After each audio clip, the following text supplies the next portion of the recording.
যুক্তরাষ্ট্র এবং ওয়েস্ট ইন্ডিজের মাটিতে টি-20 বিশ্বকাপ মিশন শেষে দেশে ফিরেছে বাংলাদেশ জাতীয় ক্রিকেট দল। সকাল ৮টায় হযরত শাহজালাল আন্তর্জাতিক বিমানবন্দরে পা রাখেন ক্রিকেটাররা। বিশ্বকাপে নিজেদের সবশেষ ম্যাচে আফগানিস্তানের কাছে হেরে সুপার 8 পর্ব শেষ করেছে বাংলাদেশ। এবারে বিশ্বকাপে 3টি ম্যাচ জিতেছে বাংলাদেশ।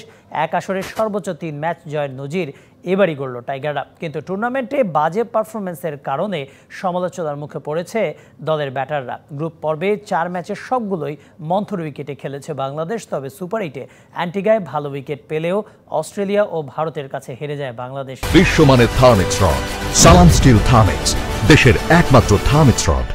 এরপরও কঠিন সমীকরণে সেমিফাইনাল খেলার সুযোগ ছিল শান্ত বাহিনীর। তবে ব্যাটারদের ভুলে আফগানিস্তানের কাছে হেরে নষ্ট হয় সেই সুযোগ। দেশে ফিরে কয়েকদিন বিশ্রামে কাটিয়ে চলমান বাংলাদেশ টাইগার্সের ক্যাম্পে যোগ দেবেন ক্রিকেটাররা। সর্বপ্রথম এবার ওয়ার্ল্ড কাপ টি-20 ওয়ার্ল্ড কাপে আমরা 3টা জয় পাইছি। তো মানে পজিটিভ আছে, বাট নেগেটিভের সংখ্যাটা একটু বেশি। কিন্তু আসলে সবার মতো আমরাও একটু হতাশ যে এক্সপেকটেশন অনুযায়ী ভালো হয়নি।